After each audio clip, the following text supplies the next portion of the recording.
Hey everyone, welcome back to Rated MA. We are continuing our watch of EXU Calamity, or as Brennan goes, Calamity, part 2 of episode 2. This is going to be Bitterness and Dread. If you want to watch part 1, we have it up on our channel. You can just look at the playlist that we have going on. And then if you would like to see our reactions to this early, unedited and edited, you can check out our Patreon, where we'll be releasing it under the $3 tier. Other than that, Allie, do you have anything to add? Oh, show us your nails. Show us the reason why we ended so abruptly last time. Yes, if you were wondering why our episode 2 part 1 ended so abruptly, it was because I had a nail appointment that I had to go to. As a reminder, this is picking up where we left off. Does it make any sense where we're picking up? No. Again, apologies. Is it going to go to break in 20 minutes? Probably. Alrighty, Meg, ready? Yeah. 3, 2, 1. As you guys begin to put the pieces of this all together, it's very challenging because there's so much going on in the replenishment, even under the best of circumstances. With the addition of these, Sir Ilarez's dream, with the completion of the astral lay rite, and the finding that this against all odds, this apogee solstice, this particular convening of the spheres would see the possibility of a shift in the ley lines themselves. You have time, as strange as that sounds. The apogee solstice will occur tomorrow. Whatever you're going to do needs to happen within the next 24 hours. That's your window of opportunity. And again, if you miss that, it's important to say, if you miss that window, it doesn't mean it never happens. It just means that it goes back from being possible to theoretical. Oh, jeez, in 24 hours? 24 hours. Would I know, just from my history with the library behind me, any more strange instances on when the ley lines and the planes are this closely aligned? Give me a history check with advantage. With advantage. Fuck my knee. Oh. I hate when that happens. Just pure death right now in your head. At the edge of the table. Oh. 22. I love Marisha. I really do like her. Me too. Apogee solstices to you. It's a woman that you knew as a child. Ah. You don't remember her name anymore because nobody does. Oh my god. You are fucking kidding me. You learned it from her? Right. That's right. We learned it from watching you, Mom. A beautiful woman with raven hair who was one of the greatest wizards you ever met once told you That's right. what was possible on a given apogee solstice. It's the matron of ravens, by the way. Yeah, I figured. I was like, time these solstices, there was an apogee solstice. There was some shifting of the ley lines of Exandria. Yeah, Paisha knew the matron of ravens before the matron was a god. oh my god. That's why there's so much focus on the matron of ravens, because Paisha was a friend of hers. At the very least knew her. To create and even hearing the name of the engine, an astral lay rite, something that could take something truly of the world and move it to another dimension. But it all comes together when Laren's talking about what's possible, because at an apogee solstice, if the ley lines are shifting, anything's possible. Well, it seems we need to come to a consensus with regard to what is important and what needs to be done, and what, of course, we can move to when we feel comfortable and have time to do so. I can see that position. My concern, again, only looking on the outside from the knowledge that you've gleaned, is that the timing of it. This person trying to replicate what the matron of ravens was trying to do, and you creating a device that is taking advantage of this ley rite. I'll also have a small nitpick here for Loquacious and Xerxes. As Sarah has just said, Vespin recreated the matron's ritual. You know that's not true. So we know that something is amiss, and we know that something is coming for us, and we know that other cities are creating weapons. And I congratulate you for your beautiful achievement, and I share that ambition and that wonder about those planes and that exploration. But I'm put off by this so-called champion of the Matron of Ravens, who's come here to warn us and couldn't even utter the words of the betrayers. And that is precisely why I kneel to no god. Because the second you kneel to one of them, you kneel to them all. Xerxes, can I implore you to set a guard outside of this room, and can I show the rest of the Ring of Brass this room? And as you say that, Xerxes is continuing this like monologue, and you start to feel his blood boiling, and all of a sudden, each one of you start to feel almost a simmering of your own blood, as if it starts to like, if passion and rage could be contagious, which I believe it absolutely is, you're starting to feel it invade you and start to simmer and make your blood boil. And then it expands out of you a little bit. And you see this like cosmic dust start to swirl around you as you gain 19 temporary hit points. I'd like to use this as my inspiring leader. Inspiring leader. Okay. 19. That's a lot of HP. You guys enter into the room. See this dead body, see the cracked mirror. I'm going to you may roll Arcana, you may roll History, you may roll Perception, Investigation, whatever you want to roll. The best results will come from a religion check. I just rolled a natural 20 for my religion check. Oh my God! That's a religion! Runes everywhere. You hear in your mind. It's not a comforting feeling. Nobody likes to feel like they're dreaming when they're wide awake. Oh, God.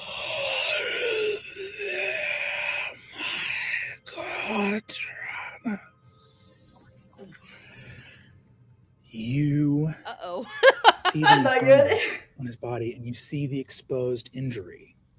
So you know that if this man was still alive, that his body would be riddled with tumorous growths all throughout. And they're coming from the things that he has carved into his flesh. Infernal runes. If the gods want power, why wouldn't they just grant their most powerful spells to any and all of their followers? Why are some clerics stronger than others? It's not Arcana, it's not history, it's their wisdom. There is a limit to what is safe to grant a follower. But now, what if you weren't worried about keeping your followers safe? A term floods into your mind. It's a term in Infernal. It means puppet. Man you are looking at became a cleric of a betrayer. And he became a cleric of a betrayer looking at the speed of these growths maybe a little over 2 weeks ago. This is a mortal man that was forced to understand things that he was not ready for because his master didn't need a servant. He just needed a puppet. Uh-oh. I'm going to point out the runes to those that are of an arcane understanding. I don't know if it's worth copying them down or understanding them better, but this is what I see has happened here, and I explained to them what I saw. I've already copied them down, and you see kind of like thin, like wisps of light kind of pour out of the runes and into the orb that is constantly floating around Paisha. See, Paisha's cool. I don't know. I like Paisha a lot. She's not one of my favorites, though. I mean, Nidus and Saret and Quay are... Yeah. They're my top 3 also. Paisha's probably my 4. I would say so. I'd say Paisha, Xerxes. And then Laren. Yeah. I don't even know what the betrayer gods are. Do we have a running tally of these fellows? Yes. What are they for us? Are they're like They're betrayers. yeah, they're just like a like They're not here. from history. Yeah. From history. Well, they've been sealed away. Okay, great. I mean, you live in an age where the Prime Deities walk Exandria openly, and their brethren. I mean, the schism is your creation myth, or not creation myth, but the myth following the creation. There was a time in which the Prime Deities, in a world of strife and chaos, sought to give divine magic to their children, to mortals. And the primordials that had existed in the world, the elemental titans that had existed in the world prior to the arrival of the deities, who, before the schism, there was not a distinction between prime deity and betrayer. No betrayal had happened. There were just the gods and the primordials.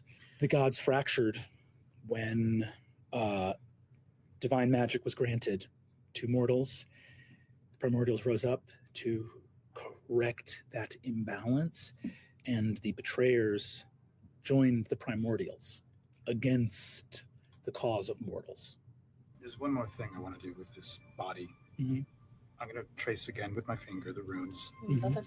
And as I'm touching, Flavor I'm going to, on like occasion, Mhm. infuse it with divine energy. I'm going to just spend a point of lay on hands on occasion, not to heal the body, Yeah. but to connect. What are you worried about? You're down there making inches. As I trace all of those runes. Interesting. I don't know what it means for someone to become as lost as this man was, to do what he did, to seek for who he sought for. The betrayer gods can't come through. They're locked out.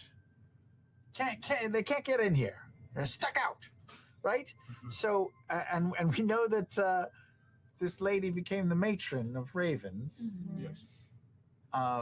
So, and Vespin did the same thing. So, this betrayer god that Vespin has awoken or whatever wouldn't have to make the journey from lands beyond to get here, because Vespin would be the betrayer god. We would know if he had ascended, though. We knew when the matron of ravens. How did we know? Thought we had a feeling. We were like, In the Oh, nice, in the- one more. in the blink of an eye, anyone who was standing in a temple to the previous god of death watched all of the names of that god be erased from the stone in front of them at the moment of her ascension. But there is no knowing of the betrayer god, so there would be no one who knew if they changed.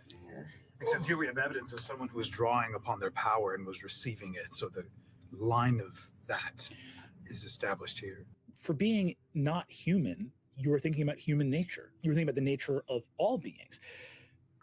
The gods are impossible to fathom, sure, but if they have wars, if they squabble and bicker with each other, how inhuman can they be?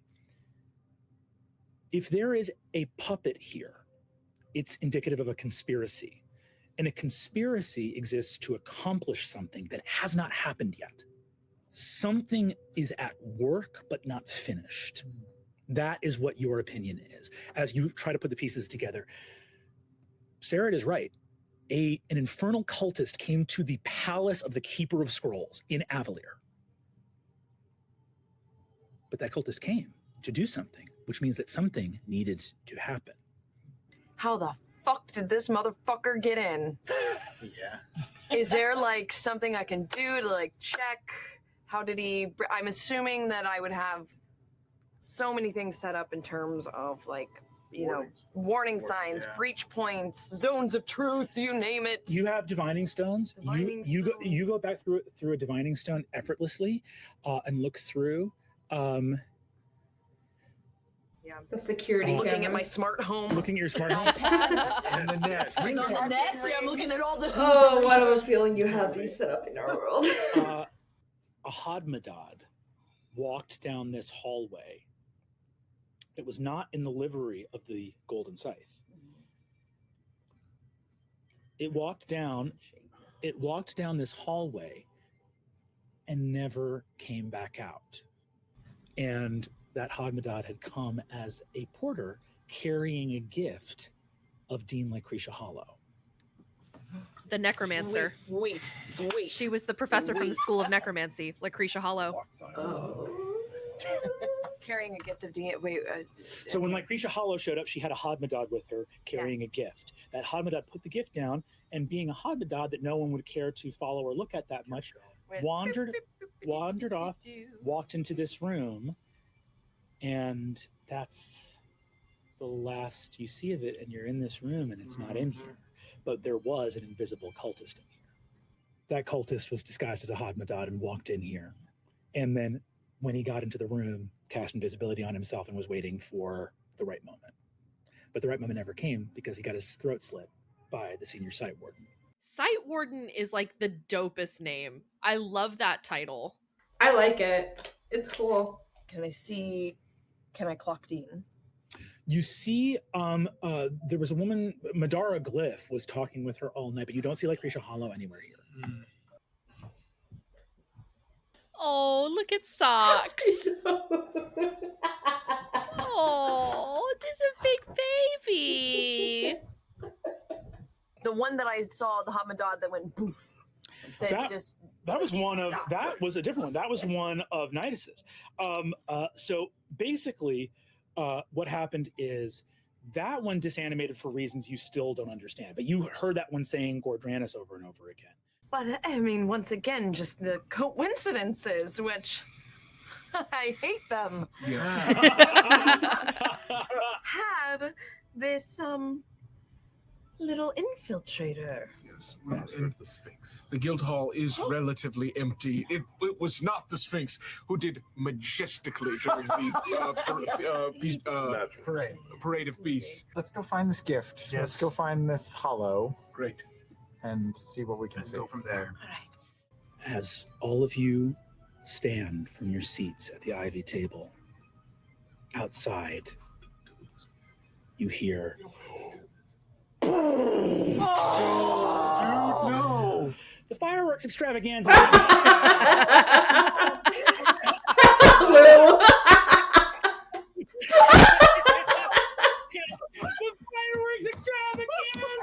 Guess where we go to break? I think so. We're Yeah. gonna take our break, folks. We'll come back after the break. Quick stop at the gift table. Long, beautifully wrapped gift, very stylish, as is the fashion for necromancers. It's a velvet black box with a sort of lovely black ribbon on it. The most goth of gifts. It's quite long. It's quite elongated.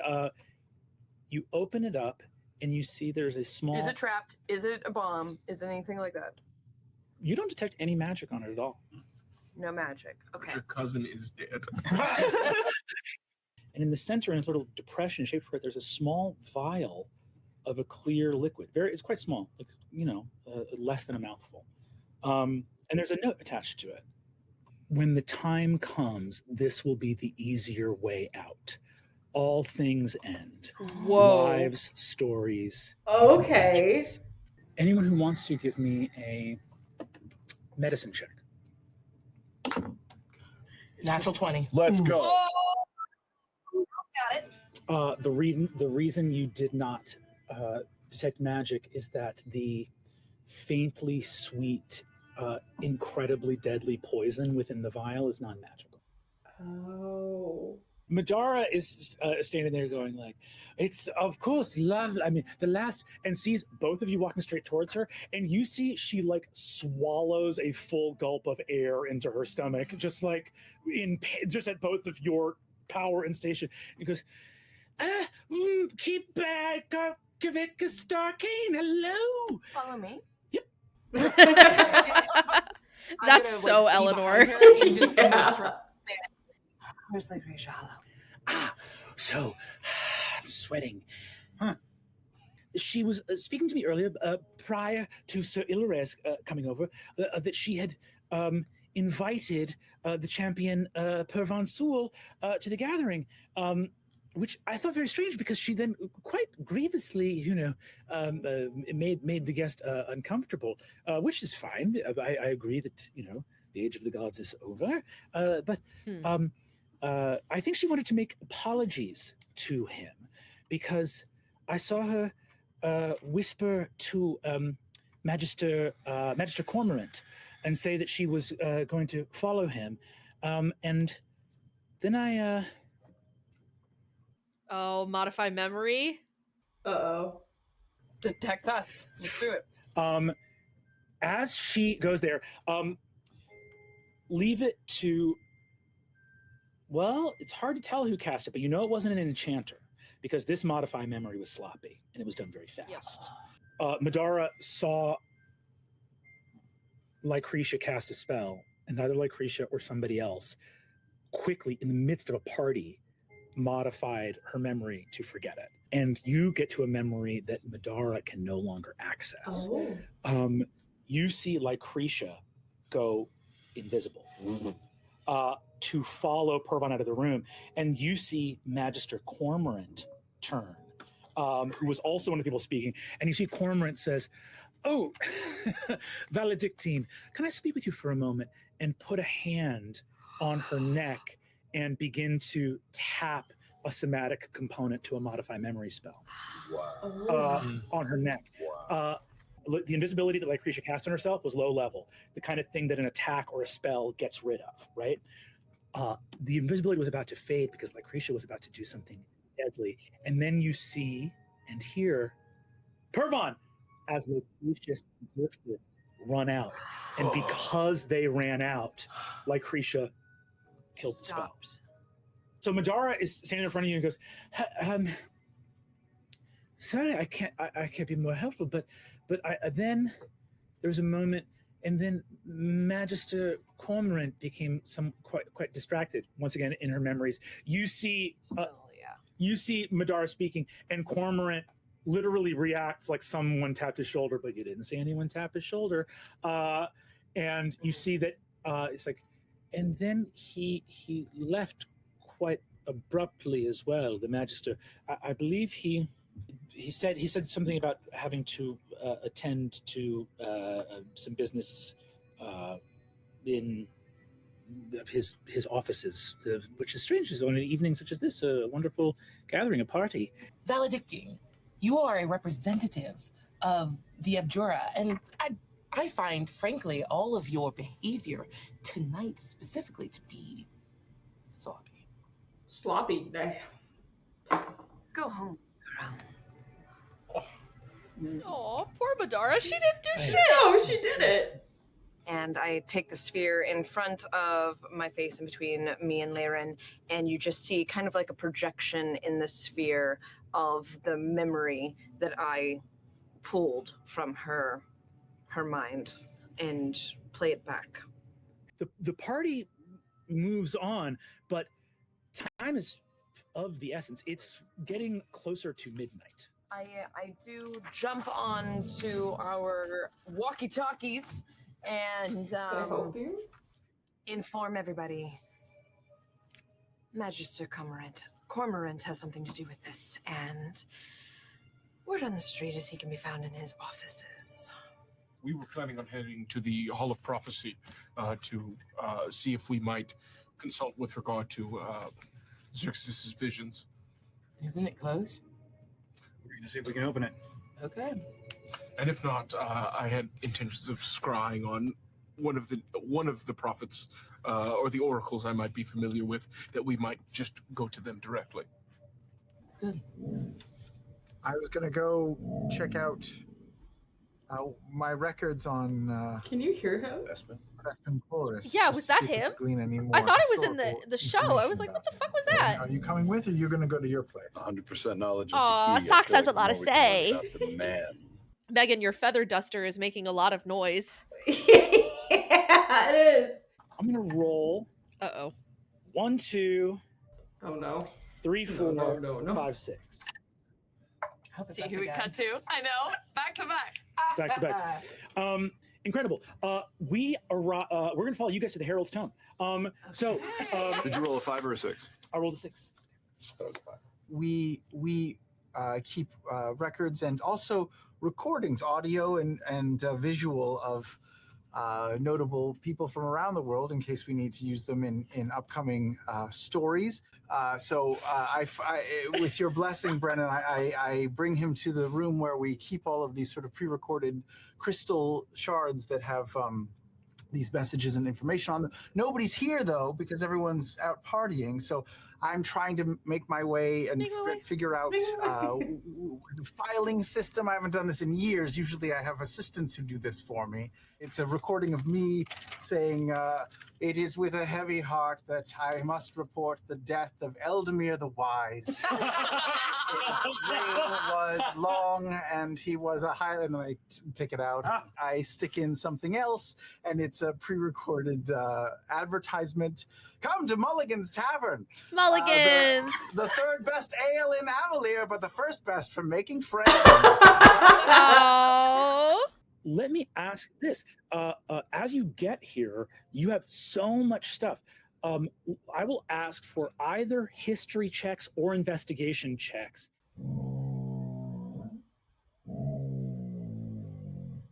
Is that the dog? Oh my god, he's so loud.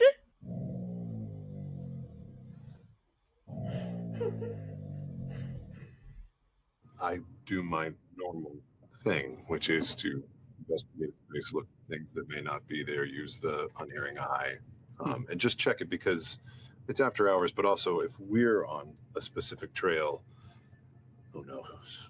Who might else be? He's so noisy.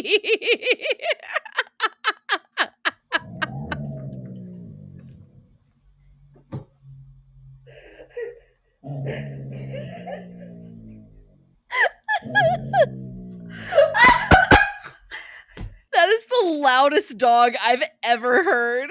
I'm on the bed now. Are you happy? Why does he look like this? Why does it look like he doesn't want me here now? Just for the room and the space, anything that might be there or visual or non-visual, 23 investigation. Ooh, my history is terrible. It's only a 9. Cool. You're looking through, but I can roll that d4. Yeah, roll the d4. That's cocked. Oh, it added 4. That's a 13. 13. You start pulling a lot of stuff. I'm going to say on that investigation, so we're going to go with that very high investigation check. So history, you're having a hard time remembering stuff. So with that, we have to just pull. Like, okay, we can't narrow this down. We got to pull it all. So we're going to be here for a minute, like running through it. You pull a name right away. The reporter that got the most stuff on Vespin that actually went out and hustled and talked to him. This interview is like, this series of interviews is like, hey! And I promise I'll put my phone away now. You recognize the reporter's name, Elena Tuveris. There's some stuff that Vespin actually said that was printed, that actually made it into some of the Herald's Tome. That's the easiest stuff to find. He talked a big game, even back in the day, about the matron's ritual. He never made reference to himself, but he said it's a matter of time before someone recreates the ritual. It goes against every virtue of this age to believe that something that is achievable by one is not, at least in theory, achievable by all. He said that it was his belief that a future ritual would not dethrone a prime deity. He said, after all, why would we wish to remove a force from this world that, while archaic and not necessarily where our vision of the future comes from, are nonetheless largely benevolent? Would it not make more sense to attempt to dethrone and remove something more nefarious from existence? You get an actual recording, which is one of the original things that Elena Tuveris actually recorded, right? You put that in. It's a recording of an interview with a cleric of Vasselheim that is giving a comment about mages attempting to recreate the matron's ritual. Yeah, I just smashed my knee. And of course, this was taken at a gala about like 9 years ago in Vasselheim. There are 3 people talking: Vespin Chloris, Lucretia Hollow, and Loris of the Weaver's Mask. Mother. He was so cool. Do any of you have the ability to read lips, or at least can like make an attempt? Yes. Yes. As long as it's a language that I speak. Sight Yes, warden. they are speaking common. Absolutely. Oh yeah. I'm going to manipulate the So it gives them the the playback of this interview Mhm. and blow it up and enhance. So you see the herald himself goes enhance, enhance, enhance. You are catching like profiles at an angle of Loris. Notice Loris's mask on the side of his face and Dean Hollow. So Vespin is with his back against the window speaking, and you have a full view of his face and are able to sort of gather what he's saying. Well, of course, Loris, that's your opinion, and you're more than entitled to it. I don't take such a limited view of what is possible in an age of wonders. Obviously, if it were impossible, it wouldn't have already happened once. We're talking about how to improve on existing technology. The matron's breakthrough already opened the door for all of us. Oh, come now. You haven't read the pact? You know what the Gaudrashari are about. You see, there's a moment of confusion, and he says, he looks at both of them and says, the city of crowns bears the tree of names. Oh, am I saying something you don't know? Maybe if you took a little less time flying that city and a little bit more time cracking the books, you'd know this. And he finishes his drink and walks away. Tree of names. Tree of names. Does that ring any bells in either of our domes? If any of you can hit a high DC history check right now. Come on. No problem. Is your history My history mod? is not great. It's only 4. Yeah. That's better than mine. I'll give you advantage. He had the big How about I cheeks, give but swear to you God. inspiration? D10 on top. Oh! Level Damn. 14. Okay. Go, Travi. Natural 20. Not great. Yeah, boy. Roll the D10 too, just in case. That's my CEO. For a Him and he's 31. That's crazy. Brennan is like, Fuck, dude. never roll this good again ever. As Loquacious Sealy says, tree of gnomes to you. You see.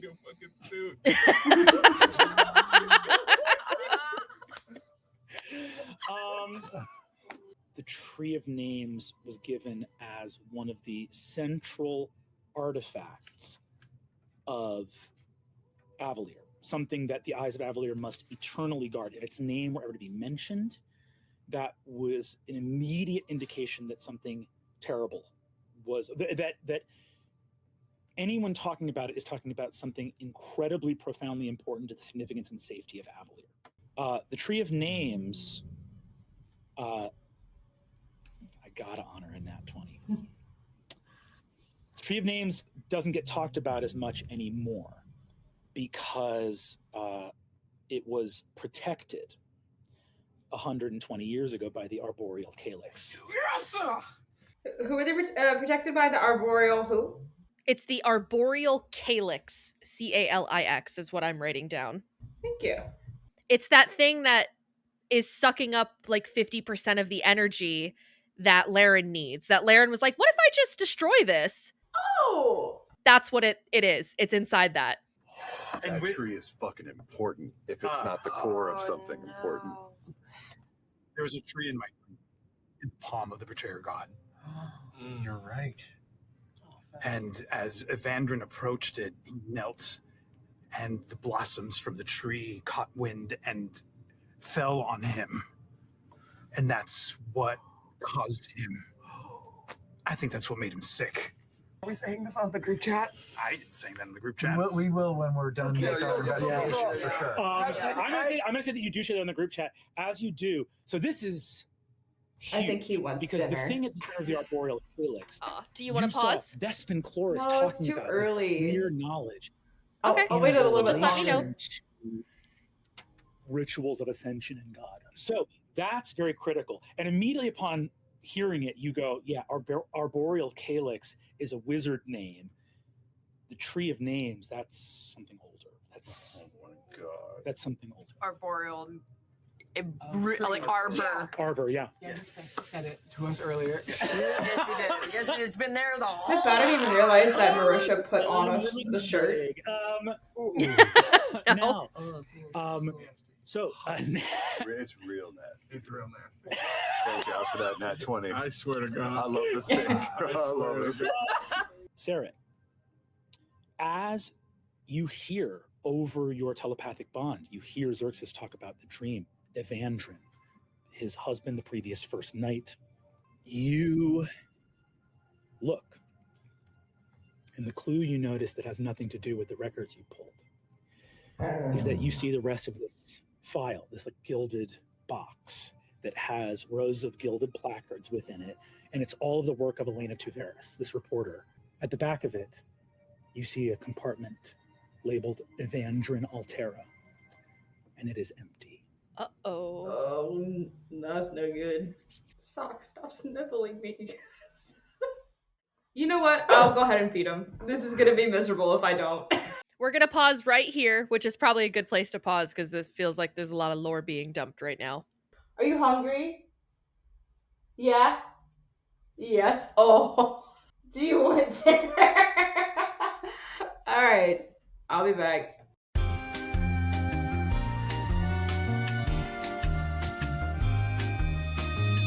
Okay, so before we hop back into this, do you want me to lower the volume? Because it seems like we're having trouble hearing each other. That would be great. Just a little bit. For our audience, we're going to lower the volume just a little bit because Meg and I are having a hard time hearing each other. So if it's a little bit lower, don't worry about it.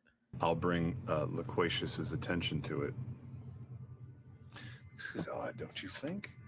Former first knight, a man of great import, high esteem, all missing. Who has access to these files besides you and...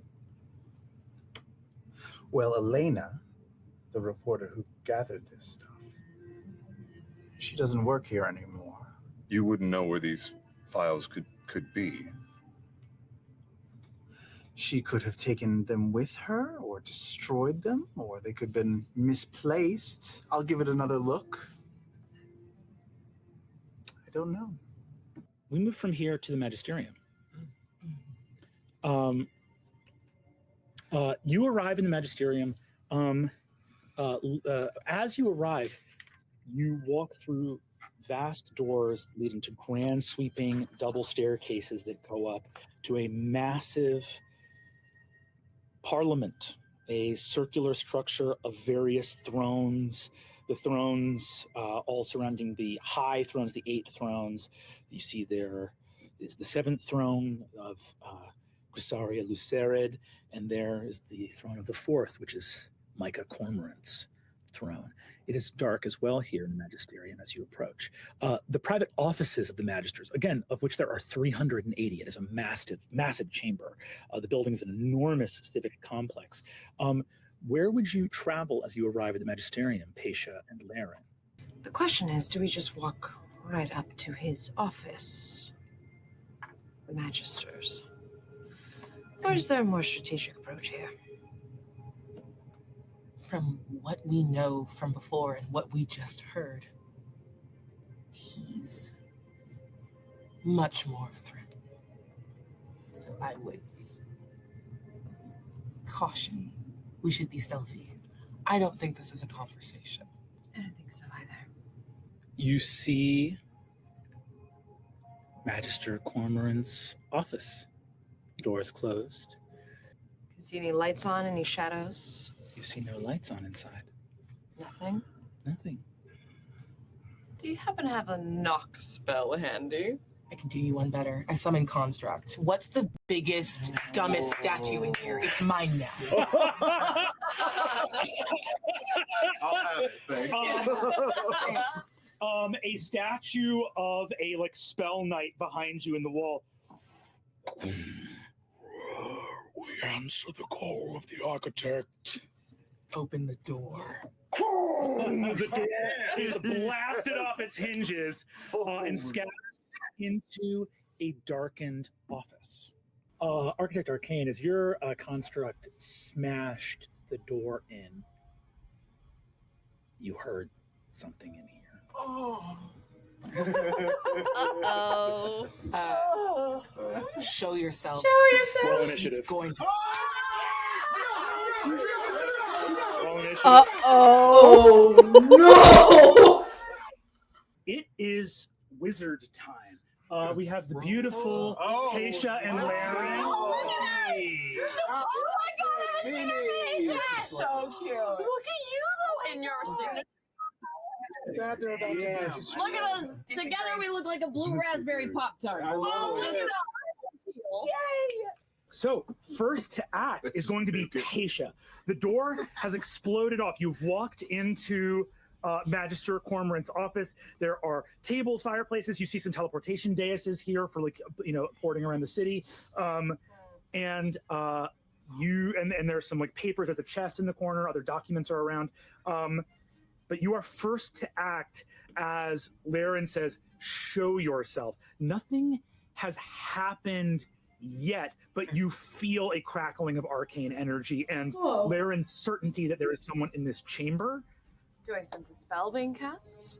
Yeah, I think that what you can sense is you feel the familiar rush of arcane energy. You feel a surge of something moving in the direction of conflict. Is this a situation where a counterspell would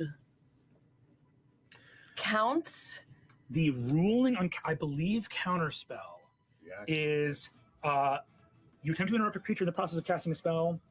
So I just sense the direction that the energy is coming from and crack my wrists and just dispel. It's almost like a little mental nuclear blast that pulses outward and kind of shields Laren and I. Sorry, I have such bad news, and it's coming on behalf of Jeremy Crawford, who lets us know that counterspell requires you to see the spellcaster you're countering. Okay, copy that. Instead, Thanks, Jeremy. This just says choose one creature, object, or magical effect within range. Can I dispel magic and try and blast him with dispel? What does Germany think love of that? wizards being like, I don't like your magic. I would like it to Yeah.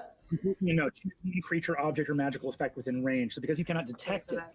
Okay. Damn. What I will say, Okay, yes, go ahead. I was going to say there are ways for you to know where someone is without having to see them. Detect thoughts. I could always do yet another detect thoughts or detect magic. That hole's in the corner. I'll detect magic. How about that? I'm going to say, because there is a spell specifically called See Invisibility, this is going to give you a direction. You know that something is hidden in here. You immediately get the feeling of it being to your left. It is towards the left side of the room. This is going to be a to whom it may concern. I'm going to cast Fireball. Yes. I love Fireball. it. I didn't ask how big the room was. I said it. Fireball. Hell yeah, go ahead and roll damage. Or actually, sorry. Dex save. God, every time I get to third level spells as a spellcaster, the first two spells I take, counterspell, Fireball. You have to. I like Lightning Bolt. Fireball is infinitely funnier. It is. As you drop a fireball, you get hit with a counterspell. Your construct can go. This was technically upcast before. Oh, was it? Yeah. I'll go ahead and roll in that case. I'll be very fair-minded. It's fine. Don't worry about it. No, It's fine. I'll go ahead and roll. We'll leave it up to the dice. Make a brawl. Make a roll. While we still can. I'm going to roll this in front of the board, actually, because I like that, and that feels fun to me. Needs... I need that dice tray Whoa, expeditiously. get outta here. Isn't that fun? Is Our friend here needs an beautiful. 11 or higher to overcome your fireball. Oh, 10 fails by 1. Oh my god. it was almost a 12. 41 points of fire. God, that's high. Good job! Nasty. It's got to make a 20 Constitution save. Yeah, I know that. Keep it shit up. Let's be Okay. fair. He still has to make the dex save to not take half damage. Oh, he quite failed. Okay, fine. I was just. Yeah, I hit a nat 1 back here. Oh. You lay down this fireball, and Magister Micah Cormorant appears. You see, he has a bunch of incredible evoker arcanotech gear. As you deal, how much? 44? How much? 41. 41. Hachi machi. Magister appears horrifically burned and screaming as greater invisibility drops. Ooh, Your greater construct invisibility. may It's a act fourth unless with level. bonus action. Greater invisibility is a problem because theoretically you can cast spells while invisible. Oh! Because invisibility, regular invisibility, you can't, but greater invisibility you can. All right, as the construct goes up and makes 2 slam attacks, 26 points of bludgeoning damage. Whoa! What? Whoa! Yes. What does he add to smack? It's a D8 plus 4 plus a spell's level of Britain's bludgeoning good. damage. Britain's good. Yeah, per slam attack, Britain's it does too. Magister Cormorant appears on the verge of casting Chain Lightning, and instead you burn him half to death, and your construct punches his chest so hard that it breaks all of his ribs, smashes his heart and organs into the wall behind him, and he is... Oh my god! He had 50 hit That's all points? she wrote, folks. 66 hit points. Jesus! Oh my god. No. Hey, problems are getting solved quick over here. That was a very nice map. Shit. Was that the big bad of the whole 4-episode arc? Yeah, that we we just killed it? We're fine and we did it.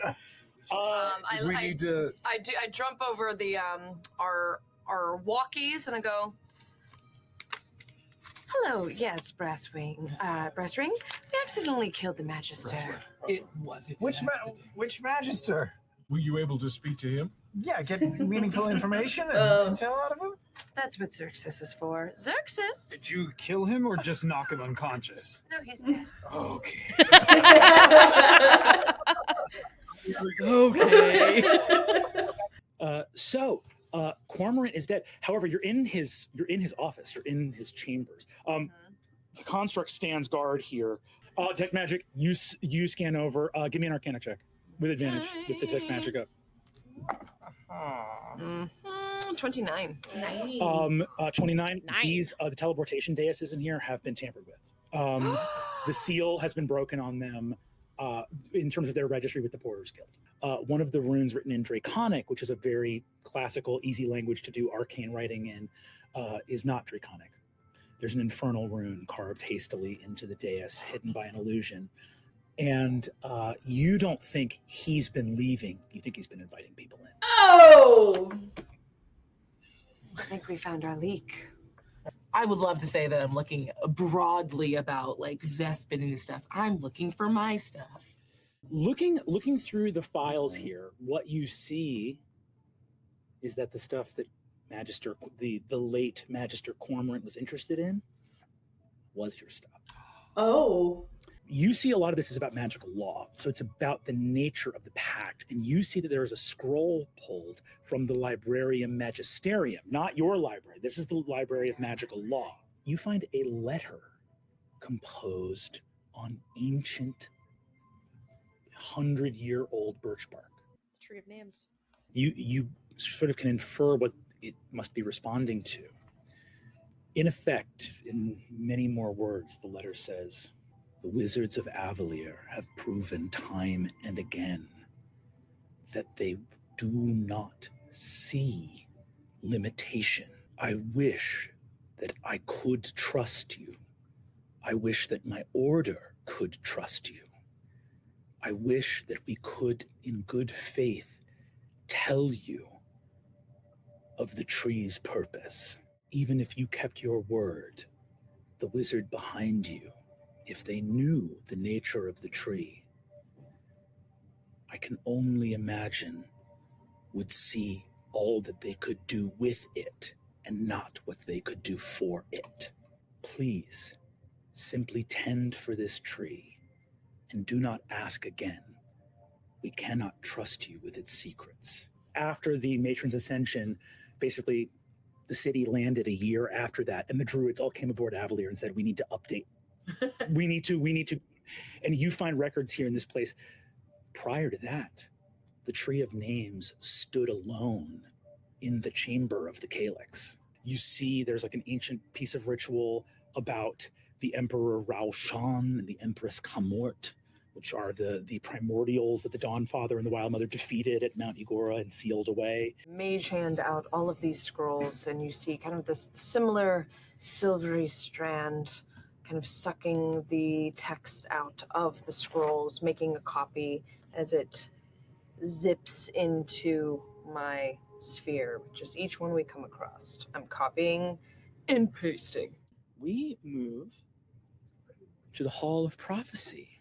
The oracles of this place long ago found a way of manifesting a connection to the divine, but their lives are challenging. They live partially in hermitage. It requires great preparation for one of the prophets here and to actually be able to deliver prophecy and divination to people. It takes a lot out of them. You see a familiar friend of yours, Xerxes, a young woman that you know, Sapphira. I saw the approaching light of Tempest. How can I be of assistance? The hall has been closed, I'm afraid. It has been. We wanted to inquire about the nature of your closing. Troubled. Very troubled. Bloodshot eyes. This woman has been crying. Oh. The guardians of the Archsept have been spoken to. They've been asked by Loris of the Weaver's Mask to not allow any entrance. Has he given you entrance to enter? He has. Bold. Give me the deception. Bold. When you're a fucking high charisma character, the best thing you can do is lie. Come on, man. Come on. 6? Oh, okay. I'm so serious, Meg. I think you would love playing like a warlock or a sorcerer or anything that's like high charisma. It is so much fun. I'll have to give it a shot, like a one shot, see how I like it. Yeah, I'm playing one right now in another game, and it is having a plus 10 deception at level 5 is crazy. I think I want to try like a warlock. Warlock is really fun. Sorcerer is really similar to wizard, except you get like different types of spells and you get different abilities on what you can do with those spells. But warlock is really fun because it's a really challenging to do warlock off the bat. What just intrigues me about the warlock is that you have a pact with your patron. Yeah, you have a pact with your patron, and if you do Pact of the Blade, you can be a melee fighter and a spellcaster. That is pretty cool. Which is not something you get often. So what you see on this incredible deception is effectively this shouldn't work. All you did, like, first of all, she said the thing you needed to say to get in, and then you repeated it, and they go, like, come in. Even the warriors here, no insight necessary. Like, Xerxes, you look at the warriors here. Yeah. You monitor every group of warriors here. You know these guys are the high sept guardians. They are powerful eldritch knights, all of them. This is, they're the real deal. They look nervous and unfocused as they stand guard here. I'm going to tell her, Sapphira, we've known each other for a long time. We've studied together. Many years ago, you can tell me anything. I want you to know that you can rely on me. Sapphira walks through. I'm very glad Loris sent you. His instructions were not very clear, and there's just very few of us left. What has he tasked you with here? To close the hall. He only took over. He only took over yesterday. He stepped in.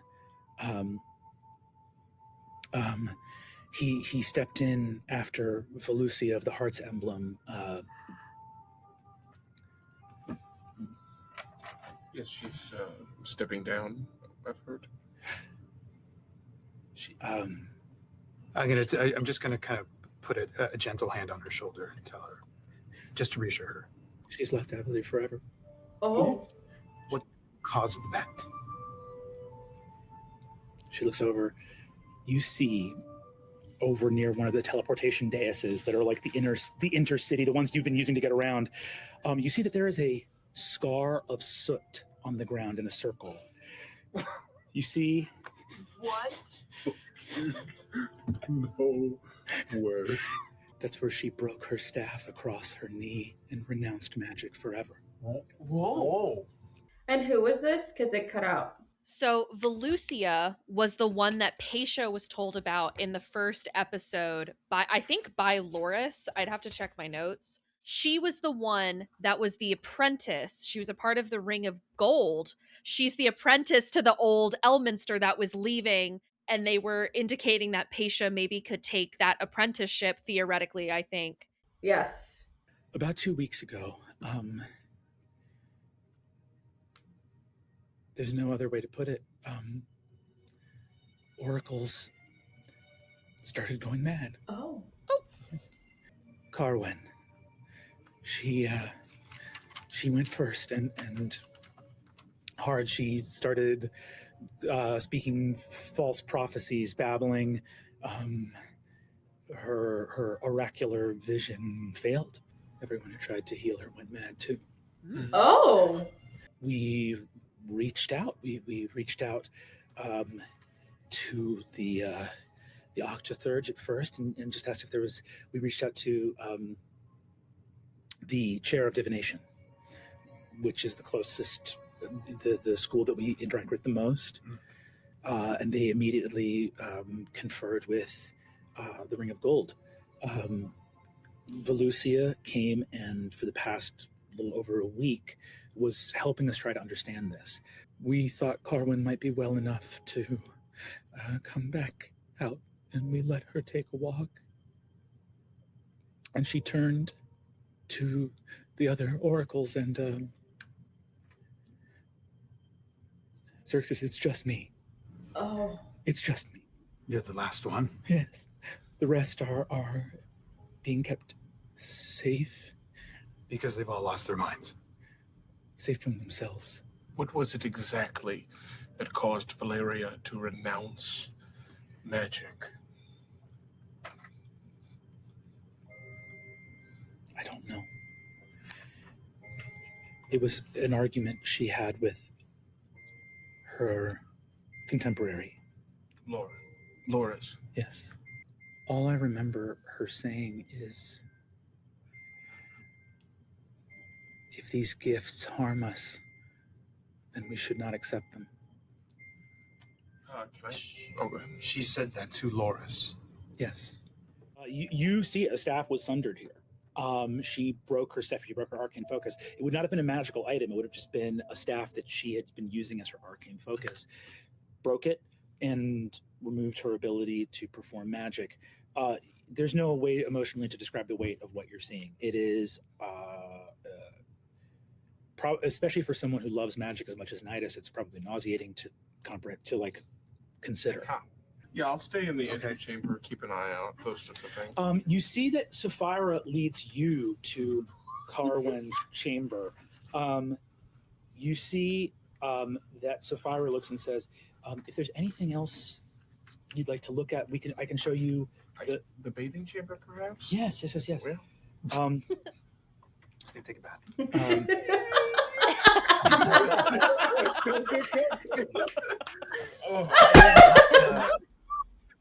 Just fully watch this woman have an emotional breakdown and be like, this is too much. Not happening in the last exactly. couple Let's hours. throw some Epsom salt in here. I swear. This is too much. They're so funny. You walk in as Sapphira is talking, and you see that she starts saying, we brought Carwyn here. She was in good spirits. She was even able to laugh a little. We told her that she had been delivering false prophecies, and she laughed and said, well, I suppose I'm as bad an oracle as I was a weaver's apprentice. And we laughed, and and you look and see the mirrors over the sort of washing basins. There's a big crack in one. What sorts of prophecies was she speaking about? Do you recall any names, anything at all? I can go pull it was written down. Everything she said was written down. You want So to I take a can guess pull as to what she said? I'll go grab it at I once. have a guess. And then she goes off with you to go look What's at the your guess? bathing chamber. You go into the room with Gordranus. Carwyn. You walk in. Gotta be fucking and Gordranus, you isn't it? see a circle of white runes. I have no gathered recollection of around this storyline at all. Small and humble. I bet it's bed, cool, not though. an wash basin, aorta, small not an chest of ounce. clothes that have all kind of been But collected. it's cool to in a revisit it bizarre- though.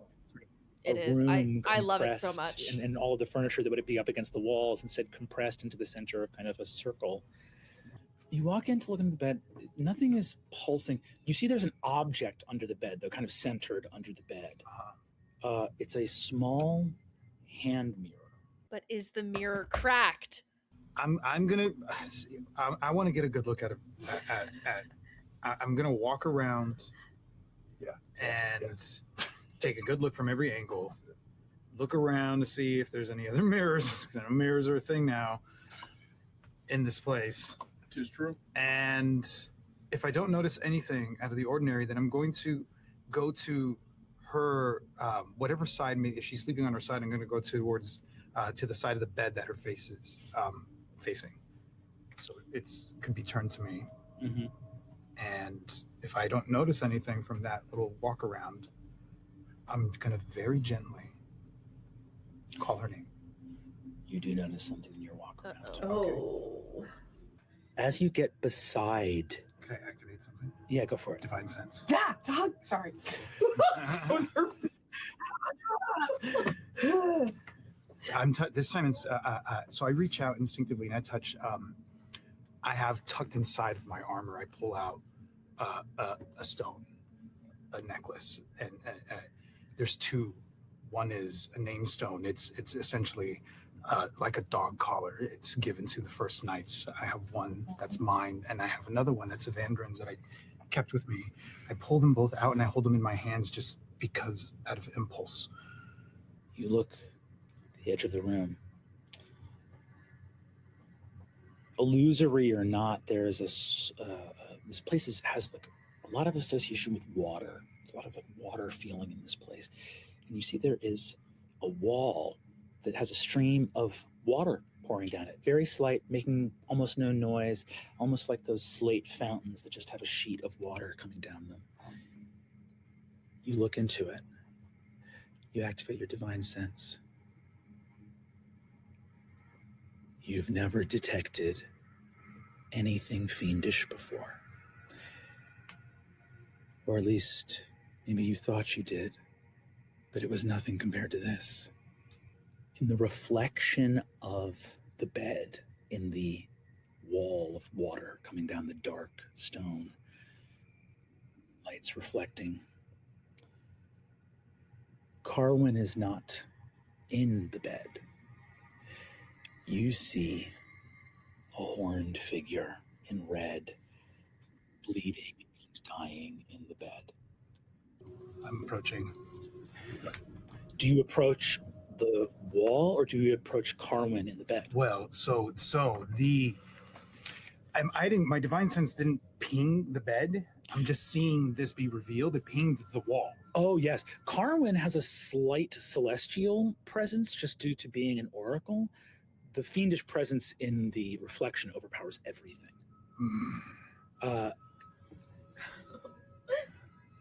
Fuck. I'm Travis. I'm going to face that water where that ping came from. Show yourself.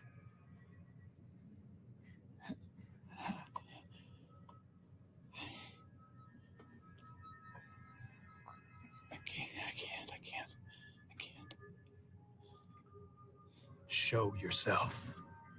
I'm walking towards that. Yeah. You have reached the wall. I put my hand on it. Does Xerxes want to go through? Oh! How do I not remember this? You are in another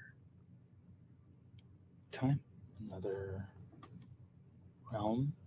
You walk through. Silver mist.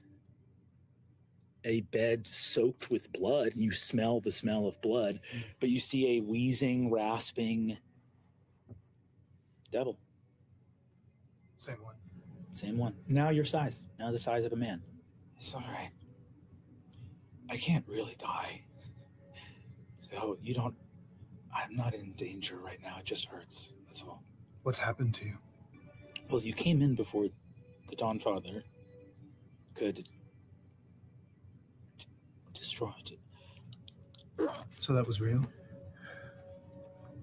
It's all been real. Betrayer. Betrayer. Sinner. Most unclean. I am the Lord of the Hells. No. I don't believe. Give me your hand.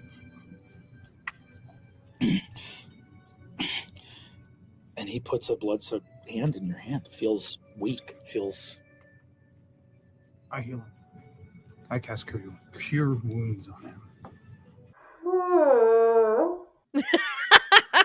It's not so fun when you know the end of the story, isn't it? You're just picturing him in the hell being like, all God's lie. Literally. Yeah. Sorry, buddy. He's called the Great Deceiver. He's kind of the god of lies. Ugh. Why are you here? I don't know. I left where I was, and now I'm here. I'm scanning his entire body, his face. I'm looking for... Yeah. If you want, let me know what you want to do. If you want to give me an insight check, you can. If you want to, if you're just doing a divine sense, he is registering as fiendish. Yeah. To you. You know people well enough. Mm. Not everyone shows you how broken they are when they're first meeting you. Right. I take his hand again, and I look him in the eyes, and I say, what have they done to you? You look, and for the first time now that he is no longer writhing in pain, this man is beautiful. He bears in passing almost a resemblance, if it can be said, to Evandrin. Oh, why'd you do that? I knew you were going to say that. I gotta go. What does that mean, though? I can't help but his name just falls out of my mouth. Evandrin. I don't look the same to everybody. Oh. They said before it all went wrong, they said I was the most beautiful of them all. You were. As well, you know, beauty is in the eye of the beholder, and so I sometimes look like the most beautiful face that mortals have seen. I would fall for it. I'm sorry, he would get my ass. I would lose. Evandrin. That's the name you just said. Yeah. That was your love, yes? It was. Why do you remind me of him? Why is my heart racing? I know what happens. I need to calm down. Only you could answer that. I never know who I'm going to look like to people. Is this a trick? People often think I'm tricking them, and I never have anything to say to that. What can you say to someone when they think that you're always going to trick them? Valid point, but... That is a really good point. I don't know Evandrin, but he must have been a very good man because he's not in my realm. Well, that's good. He's a liar, Megan. Don't trust anything he says. I have known only darkness for so long, and even before that, no one has shown me kindness. That's gonna change. No. And it's a damn shame. No! This is your home. Don't you forget that. You belong here. Well, while you're cleaning up a god of darkness and fire, is there anything I can do to repay the favor? This is not Exandria yet. I don't know where I'm not where I was, but I'm not home You're in between. yet. And you are coming. Is that it? Someone has done something. The door opened. Yes, that's true. And you walk through it? Oh, the door opened more explosively than I can say.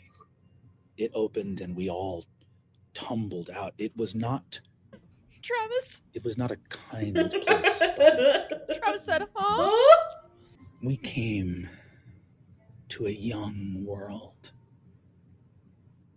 We came to a world of raw, elemental wonder, of chaos and exultant passion, of energy vaster and more potent than anything we had beheld in the cosmos. The primordials were here when we arrived. It was their world first. We arrived and we began to shape. We offered our creations. Will you do something for me, please? Yes. Will you kneel with me? I will. I want to hear everything. I wrote that fucking line down that he said earlier. I kneel for no god because then you're just the same as them. He said that earlier in this episode. You begin to cast atonement. As you begin to cast it, you see he looks, and I believe the casting time of ceremony is an hour. Is an hour. You begin to cast atonement. He kneels with you and he says, we started to make our creations, and I did as I thought I must. I was a celestial. I was a celestial of light, and they were creating truth and love and honor. They were creating courage and mortal beings. They were creating choices, and many of the gods spoke first and long, and it was a long time before I spoke, and much had already been said, and I thought to help. I had seen the gifts of love and courage and truth and honor and sacrifice, and I said, these are the greatest gifts we could create, and we must make them matter. And I said, these will matter because in their absence, we will know deceit. And in their absence, we will know betrayal. In the absence of love, there will be viciousness. I thought I was expanding on a creation.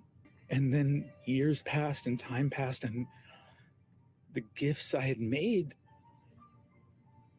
mortals called them evil, and they hated me, and none said prayers to my name. And I turned to my kin and my brethren, and I said, does this strike you as fair?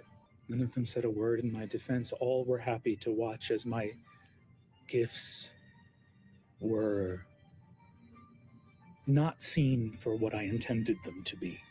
Many of us were already hated.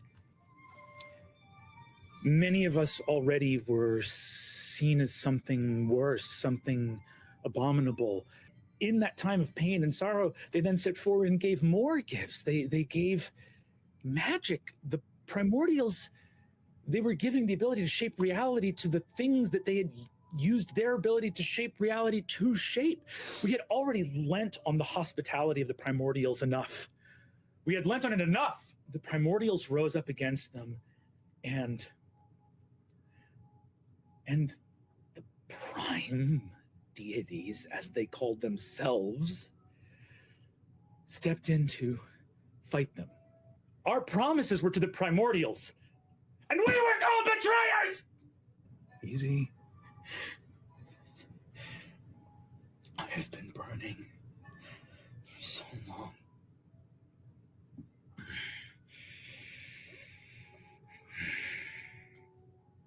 I can help you. No. You say you know me? When the time comes and you step from this void into our world, don't you forget me. Don't you forget the kindness that we're capable of, because we're your children too. We are made of the same stuff that what you initially created. We come from the same thing. Travis! And if you remember the stories as well as you know that at some point you turned your I'm Travis. pain on us. Travis said, I know I'm not hearing what I think I'm hearing. I have a son that's not of my blood, but that is my son. I met Evandrin when he was just an infant, and I held that boy in my arms, and I fell in love with him. I am his father, but he is not of my blood. And in that same way, we are your children. Don't take your pain out on us. Spare us, and I will help you. I will help you confront those that did this to you. Oh. Should have said that. You have my word on this, Xerxes Ilores. Not for all the ages of the world will I forget you. Yeah, I bet he won't. I see faults in people. I know what they have done wrong. You want to know your fault, Xerxes? You are very trusting. You say that I am being used. You, my friend, are being used. I turn around and look back through the portal that I walked through. You see your body is on the ground next to the bed, and your eyes have rolled back in your head. You're having a vision. You recognize, like, oh, when I walked towards the water, that was me ejecting from my body. You realize, oh, I am an oracle. I am fully one of the people of this hall. Like, this is me, right? The Lord of the Hells goes, is that it out there? That's the world. What part of Exandria are we in? Maybe it's all changed since the last time I was there. I don't know. It's called Avalir. Flying over Dominus, yes? Yes. I don't like. Is Dominus still beautiful? I don't like that he knows that. I don't either. Parts of it, yes. I'm so stressed out right Aspects now. of it. I always said we were supposed to take credit for it all equally. Dominus was my favorite. But I always said, on the face of Exandria, Dominus was the smile. It truly is. Don't It like is. anything. That's does. fucking crazy because There's it becomes nothing the like shattered teeth. What became of Evandrin? I don't quite know. Some sort of illness that was beyond my reach took him. The vision I had with you showed him walking towards a tree. Why was he in the dream? Connection. His spirit was somehow near. I don't know how to describe it. Did you ever try, after his passing, to bring him back? I tried to stop it from happening. And I never found him, really, when he passed. But I did everything I could to stop it. I don't know much. I have been away for quite some time, but of my domain I am certain. I am the father of lies, and there are many lies in the city you call home. I don't call this city home. You have done me a great service, and you have given me your trust, but I understand that mortals will always have a part of their soul that recoils from me. It is the nature of the gifts I gave them. Then you made me wrong. He puts a hand on your shoulder and interrupts your casting of atonement, and instead casts a spell on you and puts a protection from evil and good on you. That will protect you from myself, from Celestials, from Fae. Thank you. Loquacious is like, He's like, what the fuck? Because You see, Loquacious can't come anywhere near him. there's a poison. There is a poison in your city.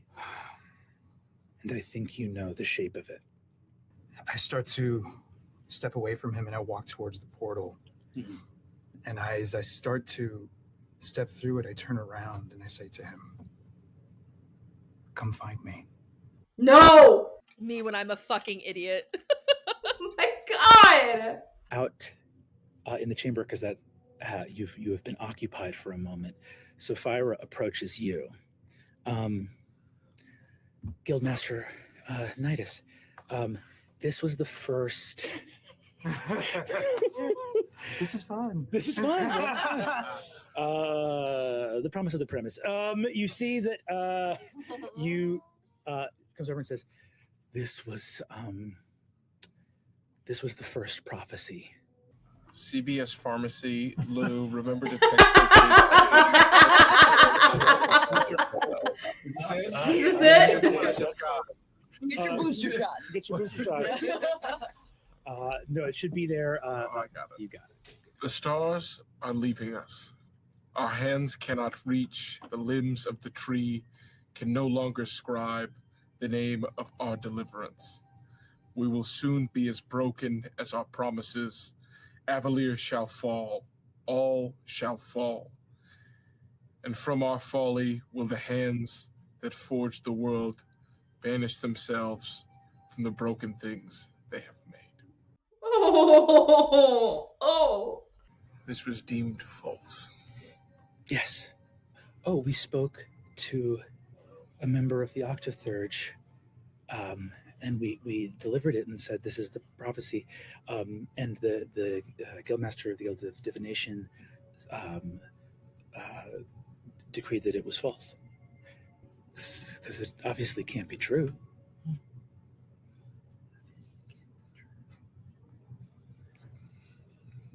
Obviously.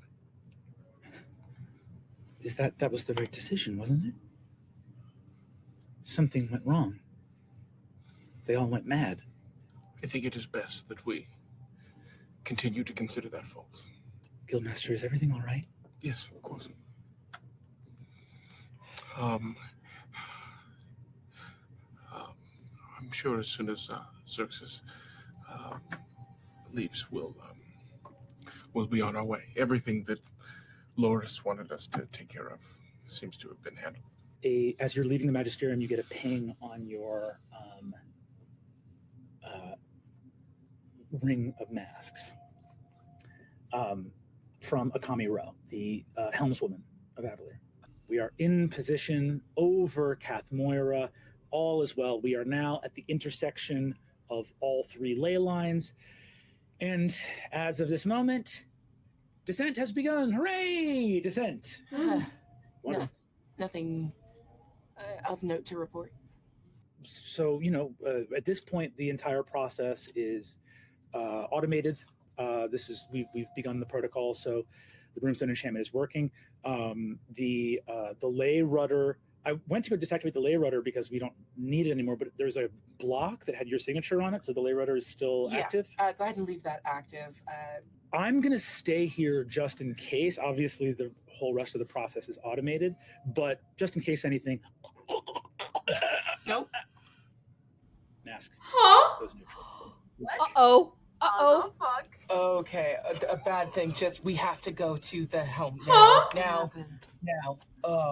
So, all of you hear this and begin to sprint towards the helm, which is off in Dawn's Ledge. You head to the neighborhood of Dawn's Ledge.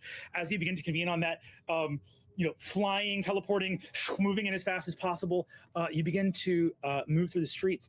You hear far up in Excelsior Plaza still, now the fireworks extravaganza is kind of dying down. You see that you still hear revelry and applause. And as you are walking, you hear a voice speak out. Ah, the Ring of Brass. And Lycretia Hollow looks at you, says, Looks at us. She's in front of us. not just her. You look around at the rooftops around you. I'm going to need everyone here to roll initiative. Yeah. Oh! And that's all for this episode. Oh my god, are you serious? Yep. What did you do? What did you do? What is happening? I don't know. I spent the whole time going, oh no, baby, I blew in the closet. You did it!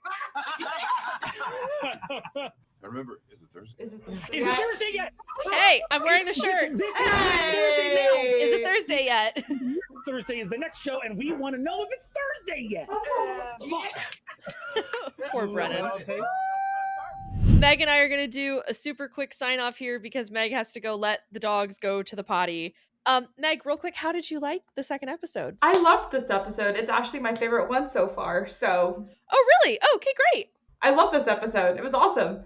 I took technically 3 full pages of notes if you count the first episode. Meg unfortunately does have to go walk the dogs, let them go to the potty. But catch us next time for Calamity episode 3, part 1, because that one is at least going to be 2 parts, if not 3. Yeah. We'll see how it goes. We'll see. But yeah, we'll check you guys out in the next one. Bye.